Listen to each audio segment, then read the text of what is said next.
Alright, so this is my game. I'm using the first person controller. Simple world. I mostly worked on scripting and the AI and my foes on here, the actual functionality of the game, other than the environment. So this is my AI or my enemy that's going to be chasing me, and the test or the prototype that I use it on. It's just a simple capsule. This is the script, original script. Wrote it myself. This is something I was working on but I didn't finish yet. It's just the health, so whenever the person shoots, the health gets down by 20 or 40 depending on the damage. Here's the damage, 25. This is the damage that the AI does to me, 25 damage per hit. Attack repeat time takes about 1 second every hit. This is your point of view. And right now the capsule is green, which means I am completely out of its range. And once I walk close enough, it turns yellow, which means that it's alerted. And then if this was an actual model or a character, it would be turning towards me. It would be facing me. And then once I get close enough, it turns red and starts following me. And then once I run away and get far enough away, far enough distance, or I was gonna put it so we can get around walls and they wouldn't have line of sight of me. But for now, I just have to do with this. And once I get far enough, it de-aggros, so it stops following me because I'm out of its chase range. And yellow and green. But yeah, and once it gets close enough that it can attack, it'll stop and start attacking me. But this is just the melee. If this person would to have a ranged weapon, it would be farther. It would be like around here maybe, and they would stop and shoot at me. So that's the AI. Change values. Attack range. I can change this to around 20, and then it'll stop. It'll stop farther away if you have a weapon. So this, and then it just stops right there. So it's chasing me, and then once it gets in range, it stops and shoots at me. That's that. That's the actual game and the AI and stuff in the capsule.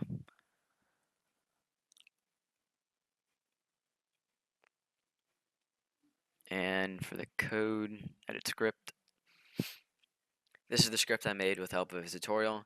This tutorial is very thorough, helped you understand what was going on, why this was happening, and what it did.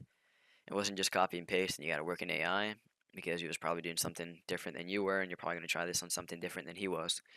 So with the tutorial, I added my own variables and other stuff since it was very thorough and it helped you understand. And if something wasn't working, usually something wasn't working, I had to figure out why it wasn't working and what I had to do. For example, like at first I had to add the gravity, because if I didn't add it, the capsule would just no clip and just fly and follow me. So if I were to add stairs in the Unity game, right here, if I were to add stairs, like, so if I would go up the stairs, the capsule, instead of following me up the stairs, it would just fly up and completely ignore the stairs and just shoot me and kill me. But with the gravity variable, help it stay on the ground, then fly. So that was cool. Learned something new there. Yeah, this is just simple AI, just variables, functions, and else, if, and if statements. So this is basically if the distance is less than look at distance, then it changes the material color of the component that you're using this for, like the script. For me, I was using the capsule. That's why it turned yellow when it was alerted. And it calls the function look at, so which is right here, function look at. It just executes this command. Var rotation, transform.rotation. So as I said before, when it's alerted, it doesn't move yet. It's just alerted, and it follows you. It doesn't follow you. It just rotates and looks at you. It looks in your direction. So this just transforms and rotates the object. And this stuff was, he explained this. This was basically in the tutorial. This was just to make sure that if you have 80 FPS compared to 20 FPS, he won't rotate faster, and the 80 FPS one than the 20.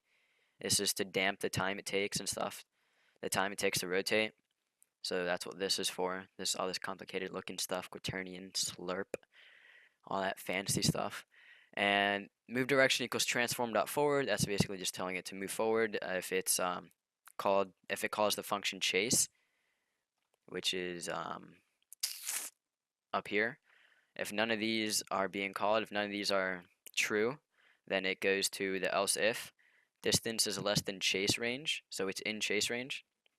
Um, no, if the distance that you are at is less than the chase range, so if the chase range is if you have to be within 15 units, if you're 14 units, well then it starts chasing you because it's less than a chase range.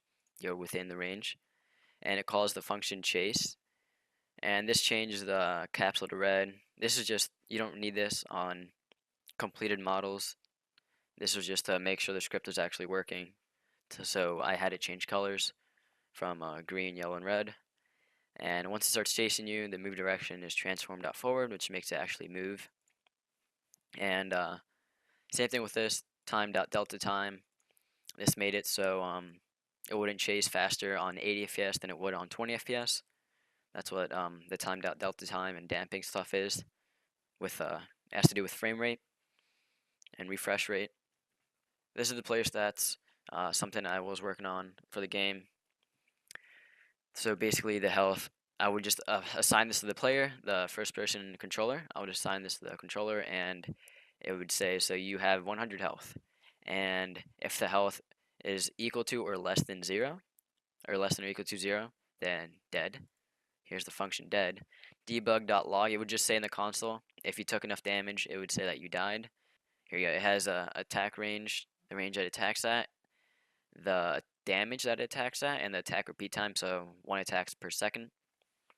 And the damage is 25, so it would take 4 seconds to kill you. And in the console right here, so if I were to click play,